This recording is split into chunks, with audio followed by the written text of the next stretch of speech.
사실 이 적정 곡선 그리는 거는 화2 마지막 화학 반응 단원 4년기에서 나오는 거라서 학생들하고 선생님들이 이거 직접 실험할 기회는 화학 선생님들 아니면 별로 없으실 것 같기는 해요. 근데 그 pH가 이렇게 염기가 들어가면서 차례차례 변하지 않는다라는 것 정도는 화학 선생님 아니신 분들도 알고 계시면 좋을 것 같아서. 중화 적정이란 산 또는 염기의 표준 용액을 사용하여 농도를 알 수 없는 염기 또는 산을 적정하여 정량적으로 분석하는 것을 말합니다. 중화 적정 실험을 하기 위해 먼저 비세개를 만듭니다. 12웰 스트립에 pH 완충 용액 1에서 12까지의 각각을 7방울씩 떨어뜨립니다. 여기에 만능 지시약을 한 방울씩 섞어 비세개를 완성합니다. 이제 염화수소와 수산화나트륨 적정을 해보겠습니다. 24홈판의 12개의 홈에 염화수소를 4방울씩 넣고 만능 지시약을 한 방울씩 떨어뜨립니다. 그 다음 12개의 홈 각각에 수산화나트륨을 차례로 한 방울씩 더하여 떨어뜨립니다. 12개의 홈에서 변화된 색을 비세개와 비교해봅니다. 이번에는 아세트산과 수산화나트륨 적정을 해보겠습니다. 12개의 홈에 아세트산을 4방울씩 넣고 만능 지시약을 한 방울씩 떨어뜨립니다. 12개의 홈 각각에 수산화나트륨을 차례로 한 방울씩 더하며 떨어뜨립니다. 홈판을 살살 흔들어 섞이게 한 후 색을 관찰하여 비세개와 비교해봅니다. 각 혼합 용액의 pH를 실험 결과표에 기록하고 그래프로 나타내어 봅니다.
주변에서 pH가 급격하게 변하는 것이 나타납니다. 그렇기 때문에 지시항을 가지고 색깔 변화를 보면 산성도 색깔에서 아주 약간 차이 굉장히 염기성까지 가는 걸 볼 수 있고, 실제로 적정을 할 때는 한두 방울 차이에서도 이게 굉장히 이렇게 급격하게 변합니다. 선생님께서 실험하신 거에서는 뭐 8방울째 색깔이 변했다라고 할 경우 7방울 반인지 7방울 반에 반 들어갔을 때가 딱 중화점인지 사실 여기서는 그다지 정확하게 보이진 않을 거예요. 근데 이 실험이 뷰레 쓰고 뭐 이렇게 플라스크 쓰고 이렇게 쓰는 게 굉장히 좀 거대하고 좀 어렵기 때문에 학생들하고 좀 간단하게 50분 내에 적정을 끝내면서 적정 곡선까지 대략적으로 그릴 수 있도록 해본 실험입니다.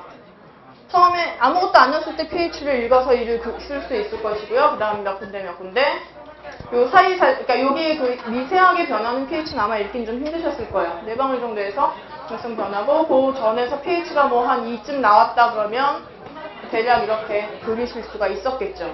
아세트산의 경우에는 이게 0.1몰 농도로 만들었기 때문에 대략 pH 3부터 시작했을 겁니다. pH 3에서 시작해서 실험을 만약에 잘 하셨으면, 진짜 이게 완벽하게 나왔으면 약간 올라가다가 중간에서 pH 잘 변하지 않는 버퍼 리전까지 보입니다. 잘 보면.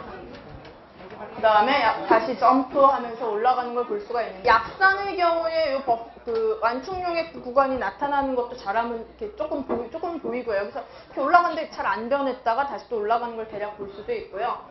학생들 시키다 보면 어떤 경우에는 좀 이게 좀 이런 식으로 그려지는 것처럼 보일 수도 있는데, 아주 정확한 거에 너무 연연해 할 필요는 없다고 생각이 돼요. 학생들이 적정한 게 이렇다, 적정 곡선이 이렇게 pH 점프가 일어난다라는 걸 보는 게 조금 더 중요한 점인 것 같습니다.